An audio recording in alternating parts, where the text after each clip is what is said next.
This is our time. Buli yenna abadde planning okuzikiza teri kuzikiza. Ekiwamba abantu kigenda kujja Museveni agenda. Government nga zigwa zikola ebyo. Muzuukuke. Government nga zigwa ziwamba abantu. Government nga zigwa bakuba abantu masasi. Government nga zigwa batandika okusiba buli omu. Government nga zigwa buli kimu bakyanukuza tear gas. Government nga zigwa justice system yonna eba nvundu. Government nga zigwa amaje gabeera mafu. Government nga egwa police yonna eba nfu basebo ne bannyabo muzuukuke. Museveni ali mu kutya. Government eziri authentic ennungi ezirina obulamu ezigenda mu maaso. Government ezirina obulamu ng'ogyeka ya Museveni etakyassa. Zikola ebintu mu butuufu bwabyo n'ogenda mu kkooti ne bakusalira amazima n'ogenda ku polisi neweekalakaasa kubanga demonstration tezikyakirizibwa mu Uganda wadde eri peaceful. Government zikola ebyo nga zigwa. So wenna abaddeeyo ng'okimanyi nti simanyi teri kuggwamu ssuubi teri kuzikiza President Robert Kyagulanyi Ssentamu agenda kubeera president kubanga obubonero bwonna obweyoleka nti government ya Museveni egwa bonna weebuli. Sente z'enzige bazibba, ezabadde basirimu bazibba, sente za COVID abannayuganda ze basoloza bazibba, byonna biraga nti government egwa. Mukitegera bakyali babboyi baganda bange basewo ne banyabo byonna biraga kimu nti government egwa. Government eri kale bwerebe Museveni takyalina weekwata. Museveni takyalina weekwata kubanga external foreign policies zonna Museveni yevulungula yenna kati yesaaba. Teri agenda muwa sente. Foreign policies zonna zaafudde. Buli lunaku wetukeera ku makyani twekalakaasa abe UK ne bateekako, abe Netherlands ne bateekako, abe mu America ne bateekako, abe South Africa ne bateekako. Foreign relations ziba zifa. Kati basebo ne bannyabo. Woba oli eyo ng'ogamba mbuno osudde ennanga teri kusuula nnanga. This is our time. This is our time. Chovola basawa zino ya constituting nzeyo. Museveni ya constituting nzao ka committee.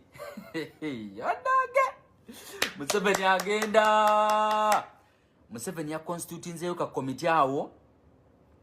Nagamba mbuka committee akagenda mu diaspora. Kogere n'abawagizi babo mu diaspora. Mbisimanyi kamdwaire reporting akolika ambassador wo mu America with some other people. Katika nkubulika ekitu kimu dictator Yoweri Tikalabura Museveni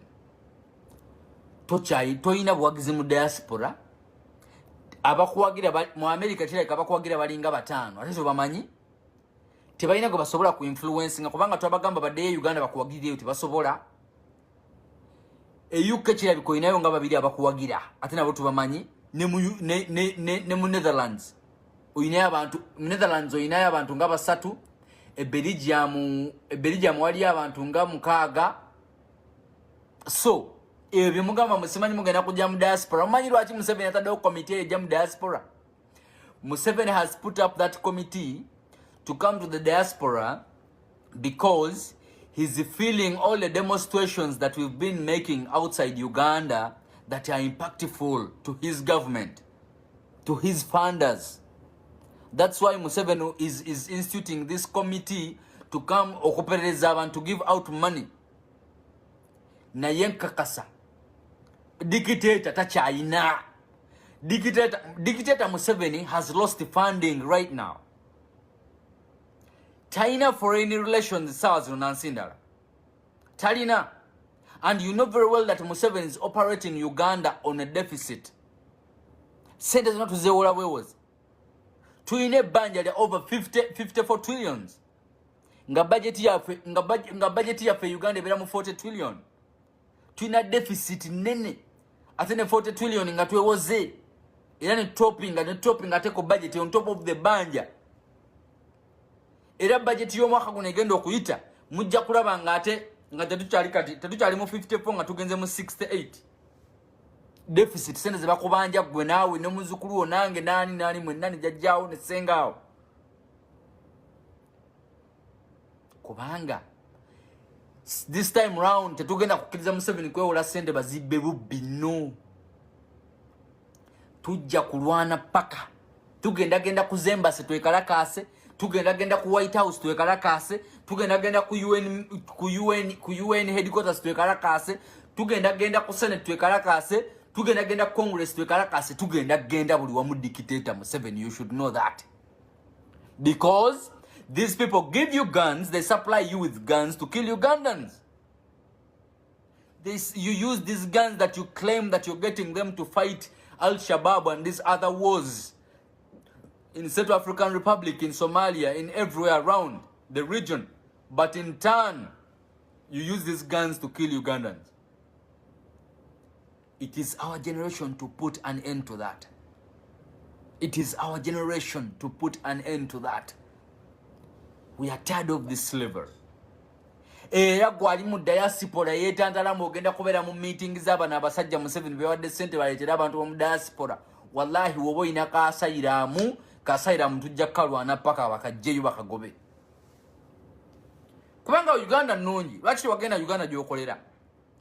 Wobanga ina kasayiramu ng'okimanyi bulungi ogenda mu meeting ya dictator mu coordinating meeting ya dictator wano mu America. Kasayiramu ko tujja kalwana bajja kagoba. Nze nkubulidde genda mu meeting ya dictator mpozi ngoina akatabo ka America ngoli citizen. Kubanga committee bagana tandikira ku USA kubanga bakimanyi Museveni asinga kufuna no sente nyingi ate bakimanyi Museveni wano wasinga abantu obutamwagala. Kati gwe yetantala mbogenda mu meeting ya dictator kubanga bajja kwagala okuba recordinga balage support automatically bagenda ba recordinga. Gwe yetantala ogenda mu meeting za dictator mbagenda kuwayo simanye $13 eza dola kasayiramu ko kaziike. This is a warning in advance.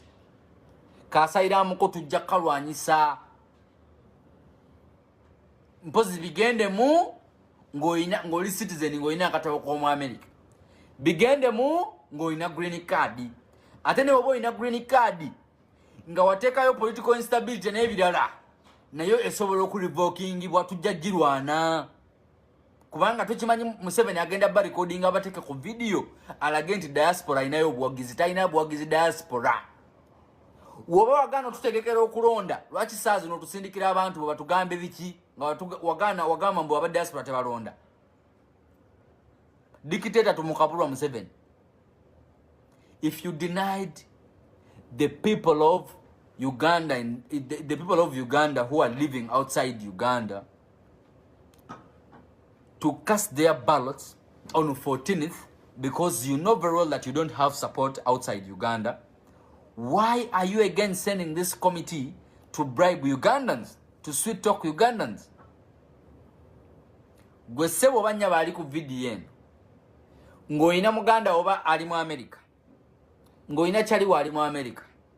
Ngakimanyi bulungi nti ali mu nteekateekezo okubeera mu zi meeting z'abambasada simanyi bakatende baani.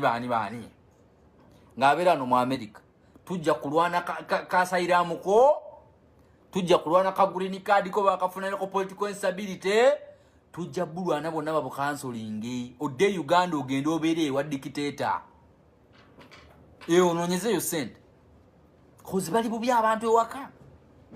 Igoba afuna omukisa n'ojja kuwona kitegeeza Katonda yako blessing. Nga pa awo osobola okukolera $15. Nga pa awo osobola okukolera $2. Ejo $7 pa hour. Abamu kuba double shift n'okola essaawa 24. $7 times. $7 times essaawa 24. Sente mmekezo. $7 times 24 hours. Eyo million yemi $68,000. Mwaba muli wano. Mukola million yemi $68,000 24 hours. Nge Uganda ezo sente osobola okusasula bateera ba banka teera nga mukaaga. Ezo sente.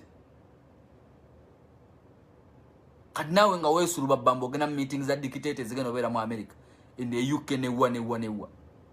Bana bangi balikola no sente beeyagala. Chovala dictator tumwagala kubanga bitutuka mu zine ensi ebintu byetulaba bitumalako amaanyi it's mind blowing ebintu byetulaba wano. Ate dictator meeting esooka bagenda giteeka Boston.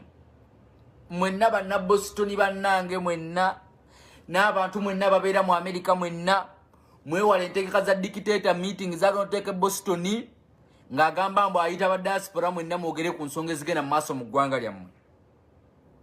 Please dictator mulekere meeting ye